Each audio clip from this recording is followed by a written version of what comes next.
할렐루야. 우리 하나님께 감사와 영광의 박수 올려드리겠습니다. 신실하신 하나님, 살아계신 하나님, 인자와 사랑이 많으신 하나님을 찬양합니다. 오늘 특별한 초대 예배 오신 여러분 한 분 한 분 환영하고 주님의 이름으로 축복합니다. 오늘 특별히 감사 주일입니다. 저희가 지난주에 감사에 대한 메시지 같은 말씀을 나눴습니다. 여러분 어떻게 한 주 동안 이렇게 마음속에 새기시고 또 실천하셨는지 모르겠어요. 우리의 삶 가운데 감사의 제목, 어떻게 보면 늘 당연하다고 생각되는 많은 그런 속에서 우리가 감사의 제목들을 우리가 찾아볼 수가 있습니다. 그리고 감사는 타이밍이 굉장히 중요하다고 말씀을 드렸죠. 그리고 작은 것을 감사할 때 커다란 감사의 열매들, 그런 결과들이 나타납니다. 제가 한 주 동안 가만히 생각을 해봤어요. 왜 이 감사가 중요한가? 우리가 범사에 감사할 때 어떤 좋은 결과들이 일어나는 이유는 뭘까? 우리가 습관적으로 항상 범사에 그렇게 감사를 하면 그 감사의 그런 고백들을 통해서 우리의 삶이 바뀌더라고요. 특별히 우리 주변, 우리의 환경, 내가 만나는 모든 사람들과의 관계가 바뀌고요. 제일 중요한 것은 내 자신이 바뀌는 거예요.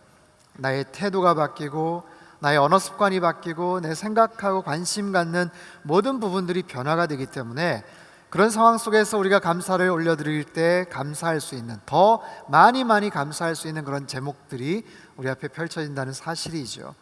여러분 날마다 주님 앞에 감사의 온전한 고백을 드리고 그렇게 감사의 삶을 사실 수 있기를 주님의 이름으로 축원합니다. 오늘 시편 산책 세 번째 시간으로서 내겐 해피 존이 있습니다 라는 제목으로 말씀을 나눌 겁니다. 한번 물어볼게요. 여러분 일주일 동안 살아가시면서 제일 많은 시간을 보내고 있는 장소는 어디십니까? 지난 일주일 동안 제일 많은 시간을 보내는 장소, 아마 여러분 직장, 일터, 가정, 학교, 아마 특정한 어떤 장소들이 분명히 있을 거예요. 그렇다면 여러분이 제일 많은 시간을 보내고 있는 그 장소, 그 공간에서의 삶이 어떻게 만족스러우세요? 행복하셨습니까? 하루 대부분의 시간을 보내는 그런 공간들이 있어요. 또한 내가 간절하게 소망하고 정말 거기에 좀 더 많은 시간들 좀 보냈으면 좋겠다 싶은 그런 공간들이 있죠. 거기만 가면 정말 행복감이 넘쳐나는, 시간 가는 줄 모르는, 너무 기쁘고 유쾌하고 즐거운 그런 시간들, 그렇게 안식할 수 있는, 만족할 수 있는 그런 시간들이 있을 겁니다. 제가 몇 가지 사진을 좀 준비를 했는데요. 어떤 회사입니다. 네, 저희 회사예요. 넘겨주시죠. 네, 저희 회사입니다. 회사에서 저렇게 수영도 하고 놀기도 하고 차도 마시고 네, 저게 바로 구글이라는 아주 유명한 회사입니다. 전 세계 많은 젊은이들이 저곳에 가서 일하고 싶어하는, 정말 기업에서 업무 환경 그리고 만족도 항상 1, 2위를 다투고 있는 세계 최고의 회사이기도 합니다. 또 다른 사진이 있어요. 한번 좀 보여주시죠. 네, 너무나도 근사한 그런 광경이죠. 식당이에요. 레스토랑입니다. 또요. 네, 동굴, 아주 멋있는 그런 동굴, 그리고 알프스 산 자락을 보면서 식사를 할 수 있는 세계 최고의 아름다운 그 레스토랑으로 선별이 된 그런 몇몇 도시에 있는 그런 식당입니다. 만약에 저런 곳에 내가 원할 때마다 항상 그곳에 가서 식사를 할 수 있다면 얼마나 좋겠어요. 내가 이렇게 원하고 바라는 정말 해피할 수 있는 그런 장소에서 내가 편안하게 근무를 할 수 있고 일할 수 있다면 얼마나 좋겠습니까? 오늘 말씀의 제목은 내겐 해피 존이 있습니다. 나에게는 행복한 공간, 해피존, 가장 행복하고 사모하는 그런 공간, 그런 장소를 의미합니다. 생각만 해도 기분이 좋은, 그곳에 할 수 있는 더 머물고 싶은, 더 오랫동안 그곳에서 거하고 싶은, 너무 행복해서 정말 시간은 가는 줄 모르고 있고 싶은 그런 장소, 그런 공간, 그런 장소가 있다는 것은 너무나도 기분 좋은 일이겠죠. 오늘 시편 84편의 저자인 이 고라 자손의 한 사람인데, 이 사람은 어떤 한 장소를 향해서 이런 아름다운 고백을 남겨요. 너무너무 그 장소를 사모하고 있습니다. 그 장소는 바로 성전인데요, 성전에 대한 사모함이에요. 1절에 보면요, 자막으로 한번 띄워주세요. 주의 장막이 얼마나 사랑스러운지요. 2절에 내 영혼이 뜰을 애타게 그리워하다가 지쳤습니다. 3절 주의 제단 가까운 곳에 참새도 집을 찾았고 제비도 자기 새끼를 둘 보금자리를 찾았습니다. 4절 주의 집에 사는 사람들은 복이 있습니다. 10절 주의 뜰에 하루 있는 것이 다른 곳에 첫날 있는 것보다 낫습니다. 악인들의 장막에 있느니 문지기로서라도 차라리 내 하나님의 집에 있겠습니다. 문지기, 하나님의 성전을 지키는 자죠. 성전에 들어가길 간구하는 자라는 그런 의미입니다. 자, 시편 기자는, 시편의 저자는 왜 이토록 이런 사모함을 갖고 있을까요? 무슨 특별한 이유가 있을까요? 이 시를 썼던 저자에 대해서는 사실 정확한 정보는 없어요. 몇 가지 추측이 있는데요. 첫 번째, 그는 전쟁 포로였다. 아시리아의 사네립 왕에 끌려갔던 포로였다라는 거예요. 그래서 자유를 박탈당하고 고국을 떠나서 성전을 떠나서 성전을 향한 간절한 그리움을 담았던 그런 시다. 두 번째, 이 사람은 순례자였다. 이스라엘의 3대 절기 때 예루살렘에 제사를 드리기 위해서 먼 곳에서 여행을 온, 그래서 그곳에서 제사를 드리면서 야, 성전이 이렇게 가까운 곳에 있으면 얼마나 좋겠나, 성전 뜰을 보니까 또 성전의 여러 가지 건물도 구석구석을 보니까 참새도 거기에다가 보금자리를 마련하고 거기서 거주하는데 나도 이거 가까운 곳에서 차라리 문지기로라도 그렇게 있으면 안 될까, 뭐 그런 이야기예요. 정확하진 않습니다, 이 사람이 어떤 사람인지. 근데 분명한 것은 오늘 시편 84편은요 이렇게 소개를 하고 있어요. 고라 자손의 시라는 거예요. 고라 자손. 이 시를 썼던 사람은 고라라는 사람의 자손이라는 거예요. 여러분 들어보셨나요? 고라라는 이름, 성경에 나오는 아주 대표적인 부정적인 영향을 끼쳤던 인물입니다. 이 시인의 조상, 이 시인의 선조 중에 고라라는 사람이 있었는데 그 사람에 관련된 안타까운 사연이 있어요. 그 배경에 대한 이야기를 먼저 좀 살펴보도록 할게요. 때는 바야흐로 출애굽하고 이스라엘 백성들이 광야 생활을 하고 있었을 당시입니다. 그때 모세와 아론이 그들을 이끌고 힘겹게 광야 생활을 하고 있었던 상황인데 어느 날 일단의 무리들이 모세와 아론을 찾아옵니다. 그 부분은요 민수기서 16장에 소개가 되는데 우리 자막을 통해서 같이 한번 읽어봤으면 합니다. 16장 1절에 3절까지 말씀입니다. 같이 읽죠. 시작. 레위의 증손이자 고핫의 손자며 이스라엘의 아들인 고라와 루벤 지파 엘리압의 아들들인 다단과 아비람과 벨렛의 아들인 오니 사람들을 모아 모세에게 반기를 들고 일어났습니다. 이스라엘 자손 가운데 250명이 그들과 함께 했는데 이들은 총회에서 세움을 입은 회중의 지도자들로서 유명한 사람들이었습니다. 그들은 모여 모세와 아론을 대항해서 말했습니다. 당신들은 너무 지나치다. 회중은 하나같이 거룩하고 여호와께서 그들과 함께 하신다. 그런데 왜 당신들이 여호와의 총회 위에 스스로를 높이느냐. 자, 이 본문의 주인공은 고라라는 사람이에요. 이 사람이 4명의 주동자 그리고 250명의 회중의 지도자들을 이끌고 모세와 아론 앞에 나타납니다. 고라는 원래 어떤 사람이냐면 레위 사람입니다. 레위인, 하나님께 제사 드리는 것을 전문적으로 성별돼서 일했던 사람, 성막을 관리하고 제단에서 제물 드리는 일들, 예배 드리는 일들, 하나님께 제사를 바치는 일에 직접적으로 관여를 했던 사람이에요. 특별히 고라는 모세와 아론의 친척입니다. 가까운 사촌이었어요. 그런데 이 사람이 각 불만을 품고 사람을 모읍니다. 비슷한 불만을 가진 사람들이 모였어요. 특별히 250명이 모였다고 합니다. 여러분 그 당시에 이스라엘 지파들 전 인구에 비하면 250명 뭐 별것 아니죠. 그런데 지도자급이라고 그랬어요. 각 지파의 지도자급 되는 사람 250명이 모였습니다. 그거는 좀 다른 거예요. 그건 좀 심각한 그런 문제입니다. 이걸 보면 이 고라라는 사람은 상당히 리더십이 있는 사람 같아요. 꽤 많은 영향력을 갖춘 사람입니다. 카리스마도 있어 보여요. 근데 꽤 오래전부터 불만을 품고 있었고 치밀하게 준비를 해왔던 것 같아요. 그래서 고라와 그 일당이 모세와 아론을 찾아갑니다. 그리고 말하는 거예요. 모세에게, 아론에게 말합니다. 당신들은 너무 지나쳐. 당신들 리더라고, 당신들 대제사장이라고 이야기하는데 왜 그거 당신들만 계속 해먹냐라는 거예요. 모세는 전체 리더죠. 그의 형 아론은 대제사장이었거든요. 아니 근데 그 좋아 보이는 일을 왜 당신들만 해? 사람들 그거 별로 좋아하지 않을 거야. 당신들 너무 교만한 거 아니야? 왜 당신들만 그거 독식하고 있어? 왜 당신들만 혼자 차지하고 있어? 뭐 그런 이야기예요. 모세와 아론이 어떤 반응을 했을까요? 모세는 최고 리더였어요. 아론은 대제사장이었습니다. 그래서 하나님께서 그들에게 특별한 은혜를 주셨던 건 사실이에요. 다른 사람들하고는 달리 모세와 아론, 특별히 모세는 직접 만나 주셨고 특별한 능력도 허락해 주셨어요. 그게 좋아 보이는 거예요. 하나님과의 특별한 관계, 그 모습을 시기질투하며 반역을 합니다. 여러분 보세요. 고라가 이렇게 용기를 낼 수 있었던 이유는요, 그 주변에 동조자들이 있었어요. 250명 뜻을 같이 하는 지도자급 되는 사람들이 함께 있었다고요.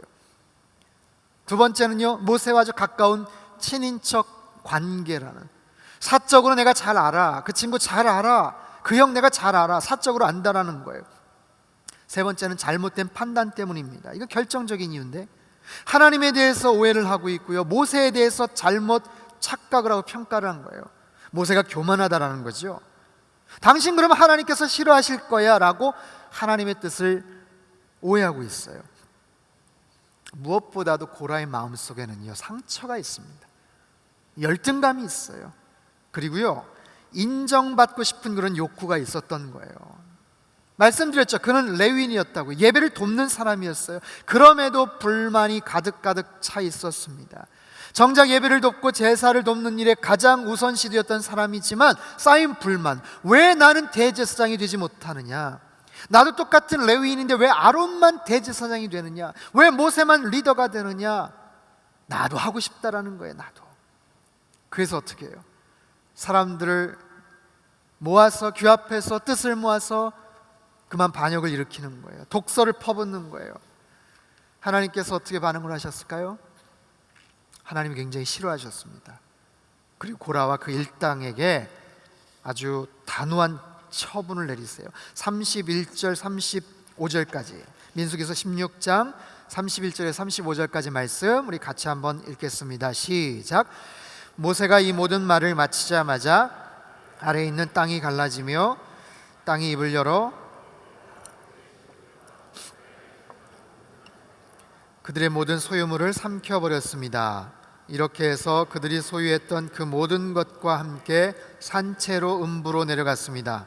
땅이 그들 위에 닫혔고 그들은 회중 가운데서 멸망을 당했습니다.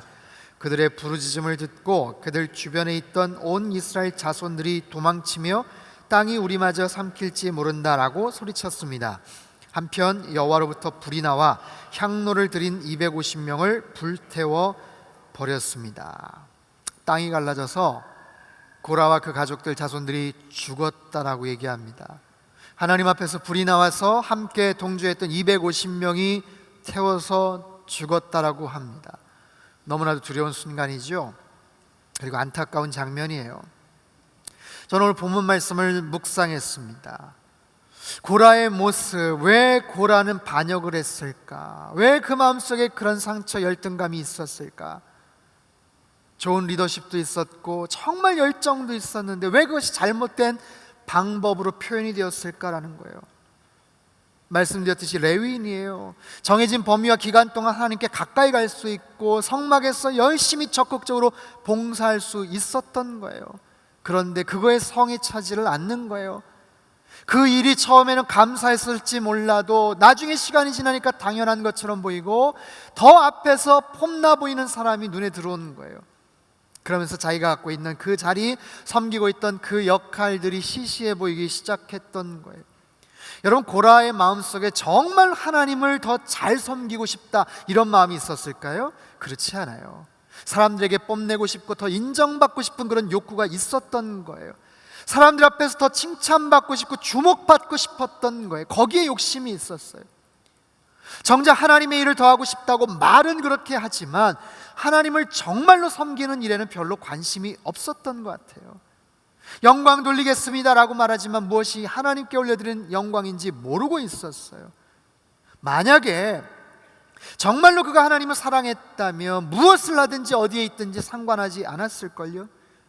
만약에 그가 정말로 하나님의 뜻을 존중했다면 하나님께서 세우신 영적 권위와 질서에 그는 순종했었을 거예요. 틀림없이. 여러분, 이 사건으로 고라와 그의 가족들과 많은 사람들이 죽임을 당합니다. 벌을 받습니다. 그런데 그때 그 사건을 마음속에 새기고 교훈으로 삼았던 사람들이 있어요. 그 사람들은 다름이 아닌 고라의 자손들. 저는요, 이 본문을 통해서 고라와 그의 자손들이 완전히 대가 끊겼겠구나, 멸절당했겠구나 라고 생각을 했는데 그렇지 않았어요. 다 죽지를 않았더라고요. 소수 몇몇 아들들 사람들이 살아남았고요. 그 사람들은 굉장히 숨죽이며 조심스럽게 자신의 삶을 이어갔어요. 그렇게 시간이 지납니다. 세월이 흐릅니다. 먼 세월 흐르고 나서 놀라운 것은 자신들의 부모님 그리고 자신들의 조상의 그 잘못들에 대해서 회개를 하고 더 열심히 하나님 섬기는 일에 최선을 다했던 것 같아요.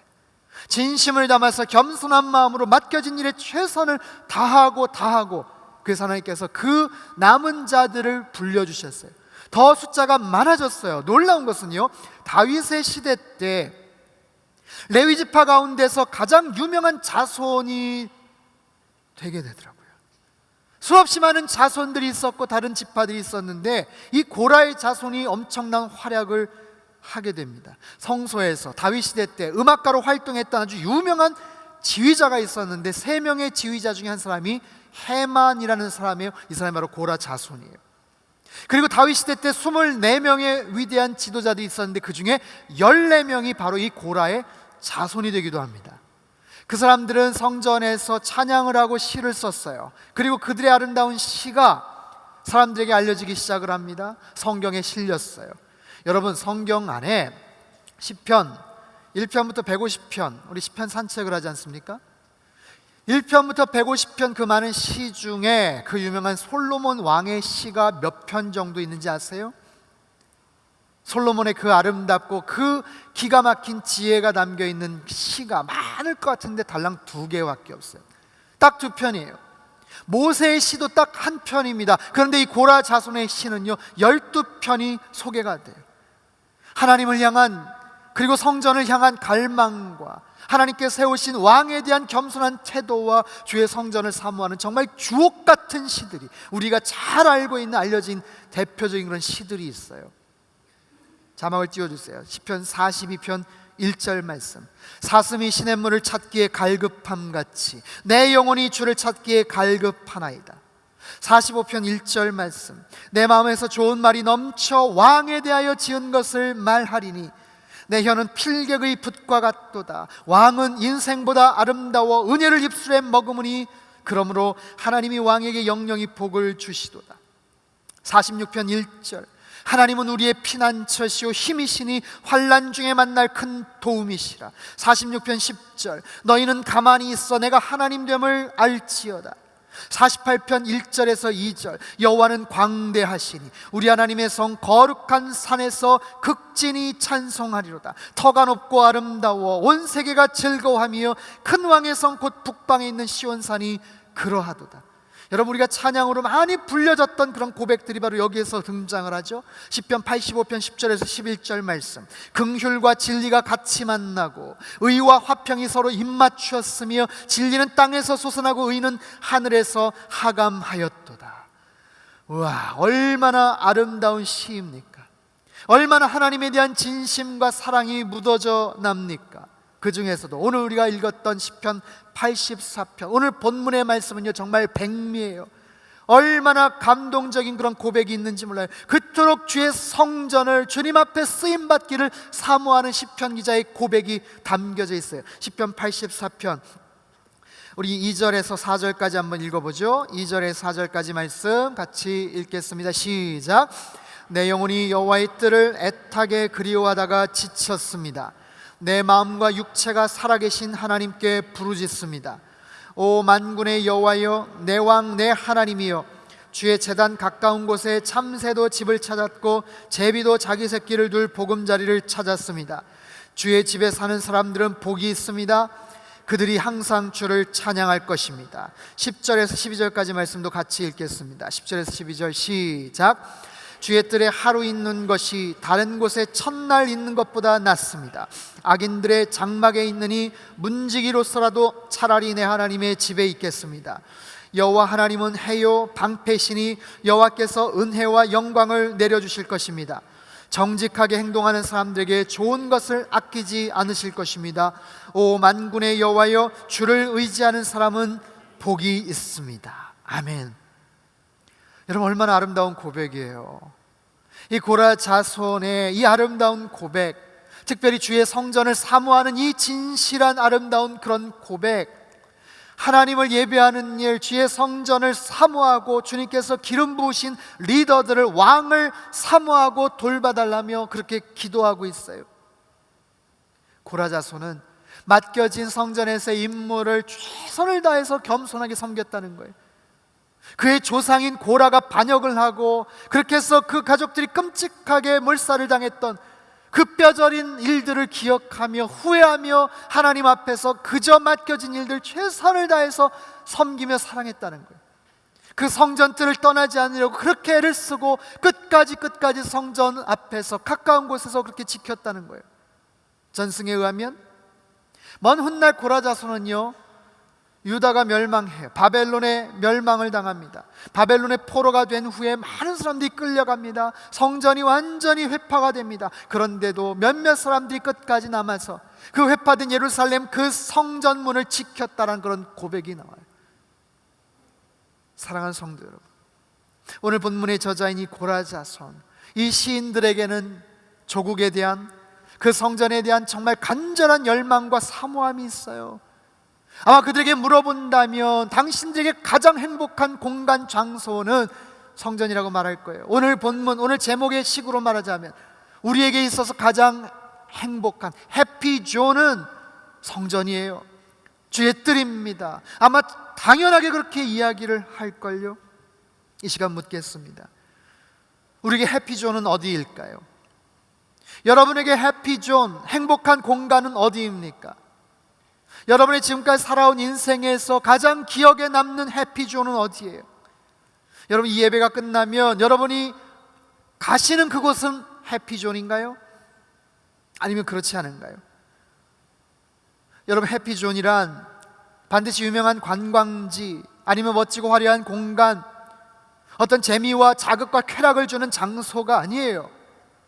값비싼 침대가 있고 안락한 의자가 있고 분위기 있는 조명에서 기가 막힌 음악이 흐르는, 향긋한 커피향이 있는 그런 공간을 말하지 않습니다. 여러분, 해피존이라는 것은요, 여러분이 가장 하고 싶은 것을 할 수 있는 바로 그 장소예요.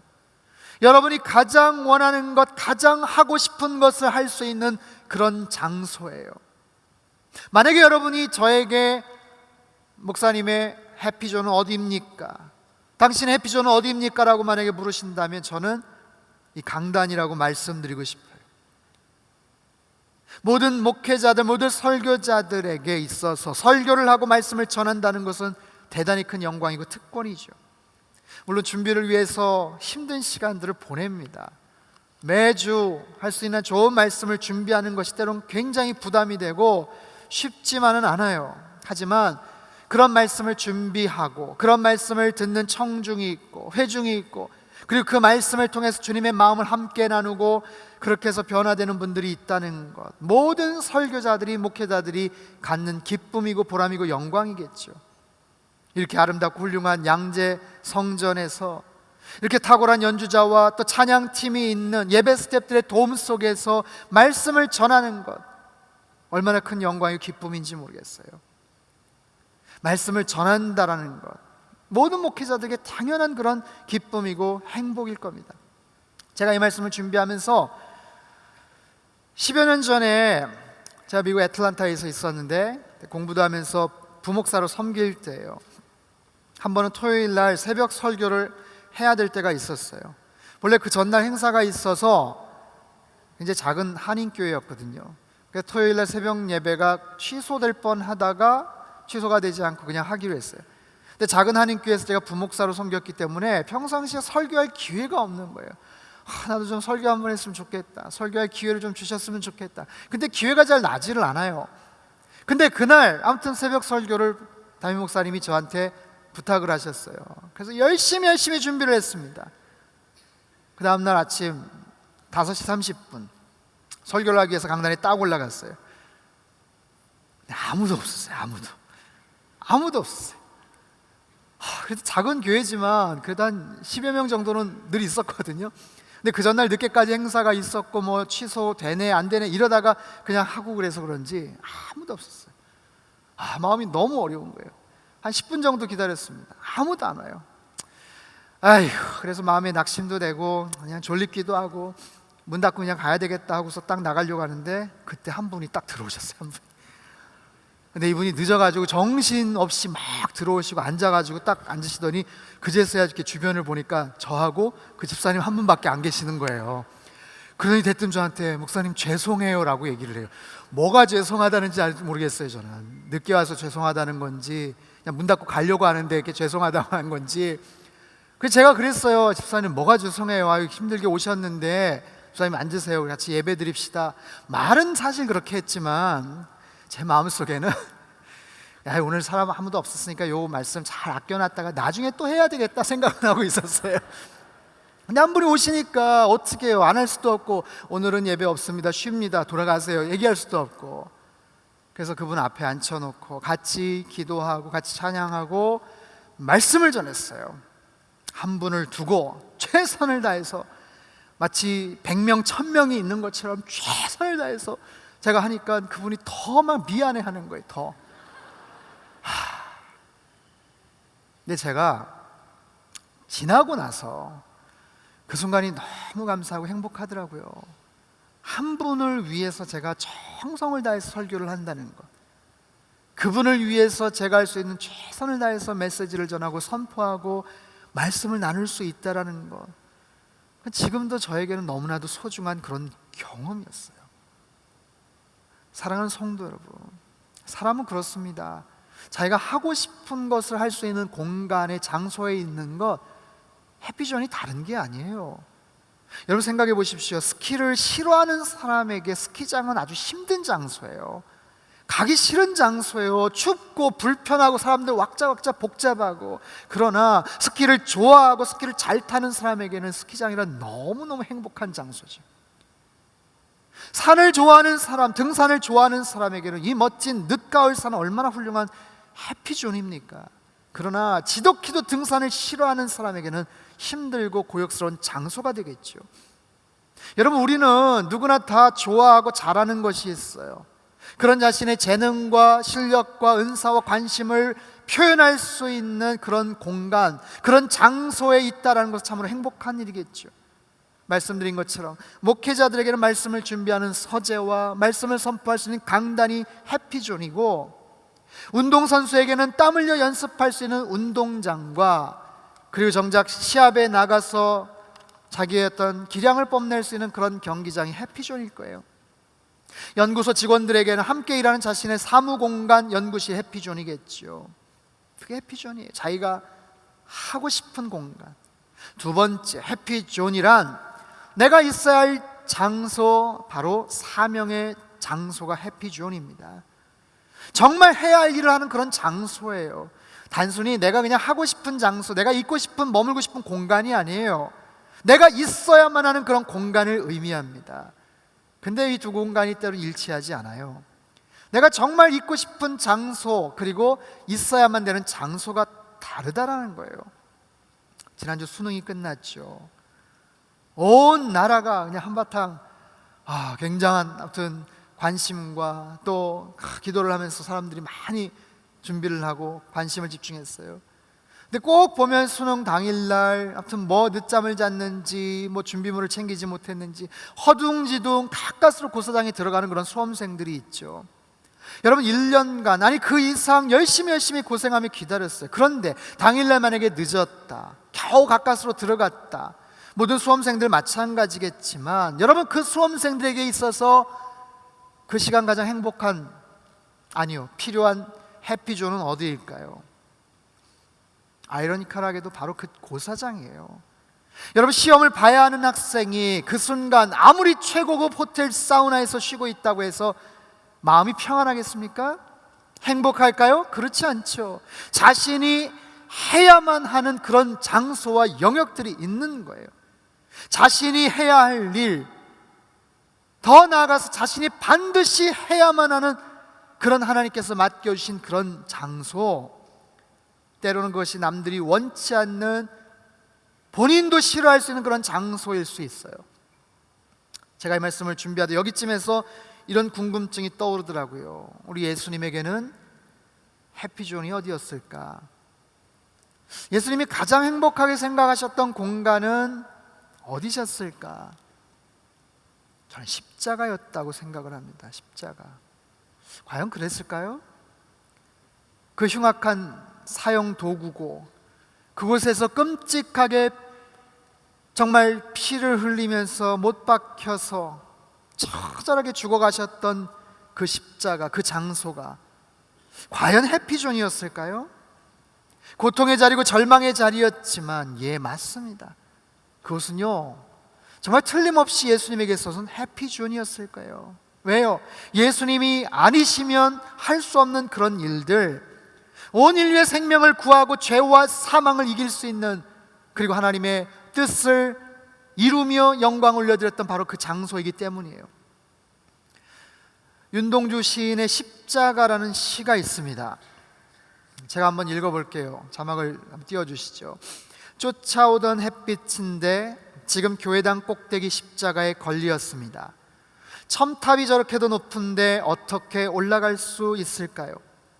종소리도 들려오지 않는데 휘파람이나 불며 서성거리다가 괴로웠던 사나이 행복한 예수 그리스도에게처럼 십자가가 허락된다면 모가지를 들이우고 꽃처럼 피어나는 피를 어두워가는 하늘 밑에 조용히 흘리겠습니다.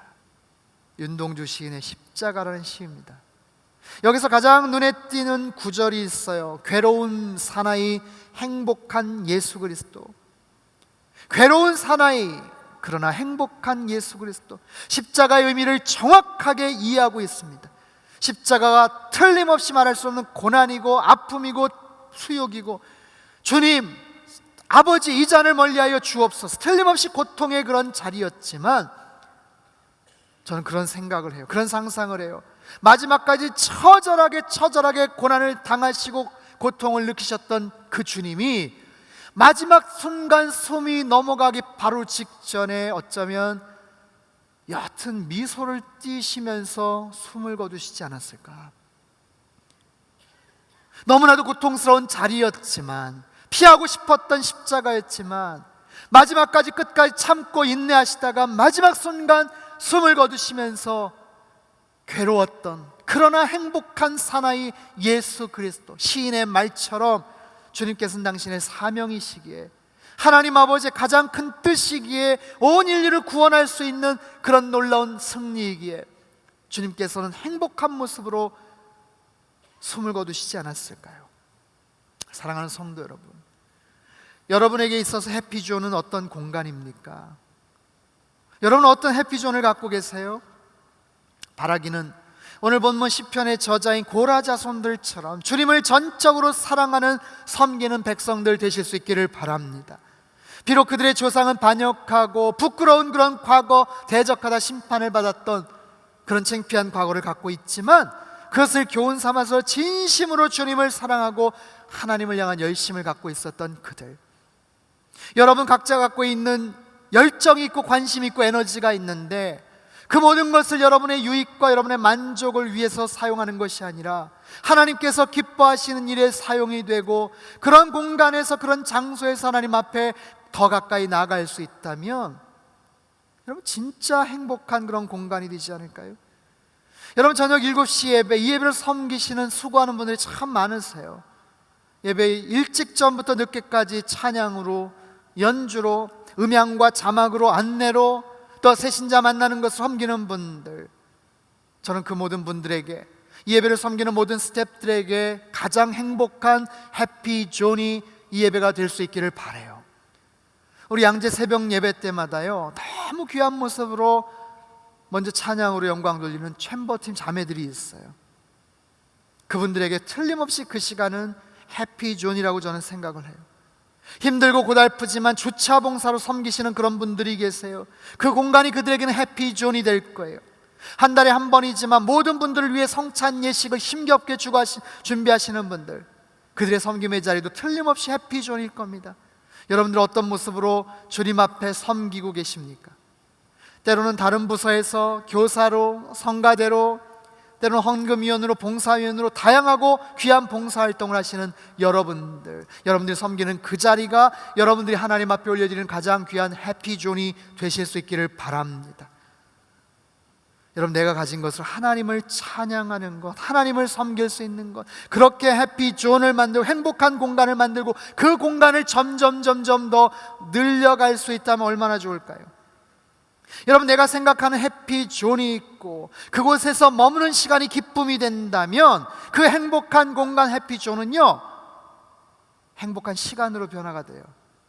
해피존은 해피타임이 될걸요, 행복한 시간이 될걸요. 그럼 행복한 시간과 행복한 공간이 만나겠죠. 여러분에게 있어서 행복한 공간과 시간이 만난다는 것, 그렇다면 여러분은 행복한 하루하루를 살아가는 거예요.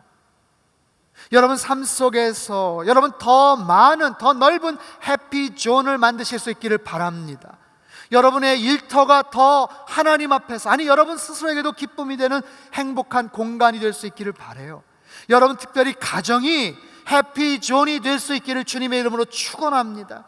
여러분이 만나는 모든 만남과 그 장소들 더 넓게 해피존을 만드시고 공간을 만드시고 시간을 만드시고, 내가 오늘 하루를 살아가면서도 야, 오늘 정말 의미 있게 살았다, 오늘 아깝지 않지, 오늘 참 행복했지, 이렇게 말할 수 있는 그런 공간을 점점점 확장시켜 나가시고 지속적으로 그것을 가장 행복하고 감사한 모습으로 관리해 가신다면 여러분의 인생은 하나님께서 기뻐하시는 가장 행복한 인생이 되실 줄로 믿습니다. 오늘 시편 저자의 고백처럼 주님 성전에서 예배하는 것, 섬기는 것 더 사모하시면서 더 감사함으로 하나님 앞에 예배하며 섬기실 수 있기를 바랍니다. 또한 여러분 인생에서 여러분 일터와 직장과 특별히 여러분 가정에 해피존을 더 확장시키시고 행복한 시간, 행복한 만남을 구축해가며 아름답고 풍성한 그런 인생 사실 수 있기를 주님의 이름으로 축원합니다. 우리 시간 같이 한번 기도하겠습니다. 혹시 가족이 같이 오신 분들은요, 손을 좀 같이 잡고 기도했으면 좋겠습니다. 혼자 오신 분들은 가슴에 손을 얹고 기도하시고요. 특별히 이 시간 하나님, 나의 인생에서 정말 소중하고 중요한 그런 공간들이 있는데 특별히 우리의 가정을 위해서 기도합니다. 주님, 나의 공간이, 나의 가정이 하나님 해피존이 되게 하여 주옵소서. 하나님, 우리 가정에서 서로 격려하고 위로하고 축복하고 함께 찬양하고 기도하고 중보하는 그런 아름답고 복된 공간이 되게 하여 주시옵소서. 지금 손을 잡고 있는 가족들이 있다면 하나님 함께 그런 해피존을 만들어가게 하여 주옵소서. 여러분 일터를 위해서 또한 기도하십시오. 하나님, 내가 일하는 직장과 일터가 해피존이 되게 하여 주옵소서. 내가 예배드리는 이 공간이, 이 장소가, 내가 섬기는 사역의 자리가 해피존이 되게 하여 주옵소서. 주님, 행복한 장소, 공간이 되게 하시고 행복한 시간이 되게 하시고 그렇게 살아감으로 행복한 인생을 살게 하여 주시옵소서. 우리 같이 한번 통성으로 기도하며 나아가겠습니다. 함께 기도하겠습니다. 하나님 아버지, 이 시간 저희들 주님 앞에 간구하며 나아갑니다. 오늘 주신 말씀 마음속에 새기고 주님 앞에 간구합니다. 주님, 나의 인생에 있어서 해피존이 더 확장되게 하여 주옵소서. 특별히 너무나 소중한 우리 가정, 하나님, 우리 가정이 정말 하나님께서 기뻐하시는 천국 같은 행복한 장소와 공간이 되어지기를 원합니다. 손잡은 우리 식구들, 가족들 함께 그런 행복한 공간을 만들어가게 하여 주시옵소서. 하나님, 내가 일하는 일터가, 직장이 하나님 행복한 장소와 공간이 되어지기를 원합니다. 내가 예배드리는 섬기는 장소가, 하나님 예배 장소가 해피존이 되기를 원합니다. 하나님, 그곳에서 내가 머무는 동안 마음껏 주님을 찬양하게 하시고 기뻐하게 하여 주옵소서. 하나님, 그곳에서 머무는 동안 행복감을 느끼게 하여 주시고 해피존이 해피타임이 되게 하시고, 하나님 그 시간 속에서 행복한 인생을 저희들 구축해 가며 하나님 앞에 영광 돌리게 하여 주시옵소서. 날마다 그런 일상을 살아가고 하나님 앞에 영광 돌리는 우리의 인생 되도록 주님 축복하여 주옵소서. 하나님 아버지, 잘못된 조상들의 불순종과 반역하는 모습을 뼈저리게 후회를 하며 맡겨진 자리에서 최선을 다해 겸손하게 주님을 사랑하며 섬겼던 고라 자손들의 그 아름다운 고백을 저희들이 듣습니다. 주의 궁정에서 머무는 날이 세상에서 첫날보다 그곳에서 하루가 더 낫다. 악인들과 사는 것보다 성전의 문지기로 사는 것이 더 낫다. 그에게 있어서 해피존이 하나님을 찬양하고 예배하고 섬기는 그런 자리였습니다. 오 주님, 저희들에게도 동일한 고백이 나오게 하여 주옵소서. 예배드리는 이 공간과 장소와 섬기는 모든 사역의 장소가 하나님 나에게 있어서, 우리에게 있어서 행복한 공간과 장소가 되게 하여 주옵소서. 특별히 사랑하는 가족들과 함께 지내는 하나님, 우리의 가정이 천국보다 더 소중한 해피존이 되게 하여 주옵소서.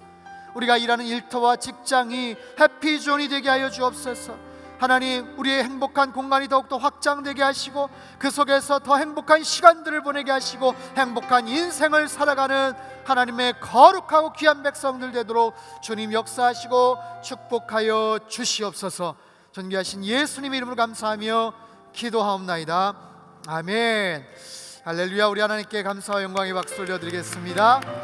여러분, 날마다 행복한 장소, 시간, 공간 속에서 행복한 삶을 사실 수 있기를 바랍니다.